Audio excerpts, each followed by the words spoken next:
শেখ হাসিনা ক্ষমতা হারানোর পর বন্ধু থেকে শত্রু হয়ে উঠেছে ভারত।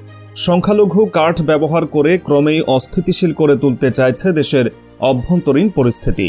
সমসাময়িক নানান ঘটনার জের ধরে ভারতে বাংলাদেশের হাই কমিশনেও হামলা চালায় চরমপন্থীরা। এছাড়া সেখানে অবস্থানরত বাংলাদেশিদেরকেও হেনস্থা করা হচ্ছে। বাংলাদেশের জাতীয় পতাকা অবমাননা ও সংবাদ মাধ্যমগুলোর অপপ্রচারও চলছে ব্যাপক হারে। বিশ্ব দরবারে বাংলাদেশকে একটি অস্থিতিশীল ও অসাম্প্রদায়িক হিসেবে তুলে ধরার চেষ্টা চালাচ্ছে ওপারের হর্তাকর্তারা। বাংলাদেশ নতুন করে জেগে ওঠা যেন কোনোভাবেই তারা মেনে নিতে পারছেন না। বাংলাদেশকে নিয়ে ভারতের এই অপপ্রচার দরুন দুই দেশের সম্পর্কেও ফাটল ধরেছে। তারই প্রেক্ষিতে এবার ভারতীয়দের জন্য বাংলাদেশের ভিসা সীমিত করা হয়েছে। প্রথমবারের মতো এমন শক্ত পদক্ষেপ নিল বাংলাদেশ।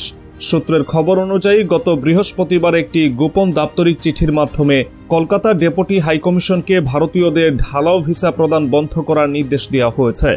যদিও এই সিদ্ধান্ত সম্পর্কে আনুষ্ঠানিকভাবে এখনও কোনো তথ্য প্রকাশ করা হয়নি। শুক্রবার থেকে কলকাতা হাইকমিশনের নির্দেশনা কার্যকর করা শুরু হয়েছে। মিশন সূত্র জানায়, ঢাকা থেকে কলকাতায় ভিসা প্রদানে কিছুটা বিধিনিষেধ আরোপের নির্দেশনা এসেছে এবং তা আজ থেকেই কার্যকর হয়েছে। এই সিদ্ধান্ত স্বাধীনতার পর ভারতের প্রতি বাংলাদেশের পক্ষ থেকে নেওয়া প্রথম এমন শক্ত পদক্ষেপ হিসেবে বিবেচিত হচ্ছে। এর আগে ত্রিপুরায় বাংলাদেশ অ্যাসিস্ট্যান্ট হাইকমিশনে হামলা ও ভাঙচুরের ঘটনার পর ত্রিপুরা দূতাবাসের সকল কার্যক্রম স্থগিত করেছিল বাংলাদেশ সরকার। সে সময় ভারতীয়দের জন্য ভিসা প্রদানের কার্যক্রমও বন্ধ করা হয়েছিল। তবে দিল্লি এবং আসাম মিশনের ক্ষেত্রে এখনও এমন কোনো নির্দেশনা আসেনি। বাংলাদেশ পররাষ্ট্র মন্ত্রণালয়ের সূত্রে জানা গেছে, কলকাতা ও ত্রিপুরার পরিস্থিতি পর্যবেক্ষণ করে দিল্লি ও আসাম মিশনের ক্ষেত্রেও একই ধরনের পদক্ষেপ নেওয়া হতে পারে। গত বুধবার কলকাতার ভারপ্রাপ্ত ডেপুটি হাইকমিশনার শিকদার মোহাম্মদ আশরাফুল রহমান এবং ত্রিপুরার সহকারী কমিশনার আরিফ মোহাম্মদকে ঢাকায় ফেরার নির্দেশ দেওয়া হয়। 24 ঘন্টার নোটিশে সাড়া দিয়ে তারা বৃহস্পতিবার ঢাকায় ফিরে আসেন। এদিকে গত 5 আগস্ট বাংলাদেশের রাজনৈতিক পরিস্থিতির পরিবর্তনের পর থেকে দুই দেশের মধ্যে রাজনৈতিক উত্তেজনা বেড়েছে। এই পরিস্থিতিতে সংখ্যালঘু ইস্যু নিয়ে দ্বিপাক্ষিক সম্পর্ক আরও সংকটাপন্ন হয়ে উঠেছে।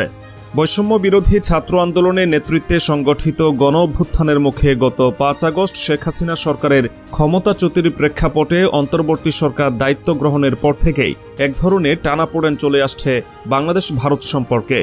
এখন নতুন করে সংখ্যালঘু ইস্যু নিয়ে ঝুঁকিতে পড়ে গেছে দেশ দুটির কূটনৈতিক সম্পর্ক।